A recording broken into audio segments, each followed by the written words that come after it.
పశ్చిమాసియాలో ఉద్రిక్తతల కారణంగా విమాన సర్వీసులు నిలిచిపోవడంతో నటి సోనాల్ చౌహాన్ దుబాయ్లో చిక్కుకుపోయారు. హాలిడే ట్రిప్ కోసం వెళ్లిన ఆమె పరిస్థితులు మారడంతో భారత్కు తిరిగి రావడం కష్టమైందని సోషల్ మీడియాలో వెల్లడించారు. ఇక సురక్షితంగా స్వదేశానికి చేరుకునేందుకు సహాయం చేయాలని ప్రధాని నరేంద్ర మోదీకి విజ్ఞప్తి చేస్తూ ట్విట్టర్లో ట్వీట్ చేసింది. ఇక ఈ పోస్టు వైరల్ కావడంతో అభిమానులు ఆందోళన వ్యక్తం చేస్తున్నారు. పశ్చిమాసియాలో ఉద్రిక్త పరిస్థితులు మరింత తీవ్ర రూపం దాల్చాయి.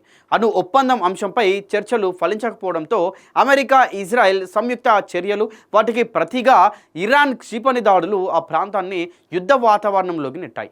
లయన్స్ రోర్ పేరుతో ఇజ్రాయెల్ చేపట్టిన ఆపరేషన్లో టెహ్రాన్, ఇస్ఫహాన్ వంటి కీలక నగరాలు లక్ష్యంగా మారినట్టు అంతర్జాతీయ వార్తలు చెబుతున్నాయి.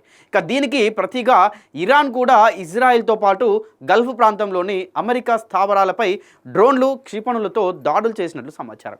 ఇక ఈ పరిణామాలతో గల్ఫ్ దేశాలు అప్రమత్తమయ్యాయి. యుద్ధ పరిస్థితుల నేపథ్యంలో ఇజ్రాయెల్, యుఏఈ, ఇరాక్ సహా పలు దేశాలు తమ గగనతలాన్ని తాత్కాలికంగా మూసివేశాయి.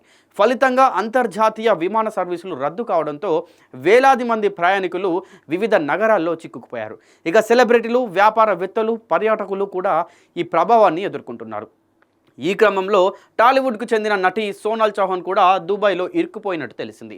హాలిడే ట్రిప్ కోసం ఇటీవల దుబాయ్ వెళ్లిన సోనాల్ చౌహాన్ విమాన సర్వీసులు నిలిచిపోవడంతో అక్కడే ఉండిపోవాల్సి వచ్చింది. ఇక పరిస్థితులు అనిశ్చితంగా మారడంతో ఆమె సోషల్ మీడియాతో స్పందించారు. భారత ప్రధాని నరేంద్ర మోదీకి విజ్ఞప్తి చేస్తూ తాను సురక్షితంగా భారత్కు చేరుకునేందుకు సహాయం చేయాలని కోరారు. ఇక ప్రస్తుతం సంక్షోభం వల్ల నేను దుబాయ్లో చిక్కుకున్నాను. విమానాలు రద్దు కావడంతో తిరిగి రావడానికి మార్గం కనిపించట్లేదు. దయచేసి సహకరించండి అంటూ మోదీని కోరుతూ ఆమె ట్వీట్ చేశారు. ఇక ఈ పోస్టు వైరల్ కావడంతో నెటిజన్లు కూడా స్పందిస్తూ ఆమెను సురక్షితంగా స్వదేశానికి తీసుకొచ్చేందుకు సాయం చేయాలని కోరుతున్నారు. ఇక ఇజ్రాయెల్, గల్ఫ్ దేశాలపై ఇరాన్ ప్రతీకార క్షిపణి దాడులు, పశ్చిమాసియాలో బగ్గుమన్న ఉద్రిక్తతలు ప్రపంచ దేశాలను ఆందోళన కలిగిస్తున్నాయి.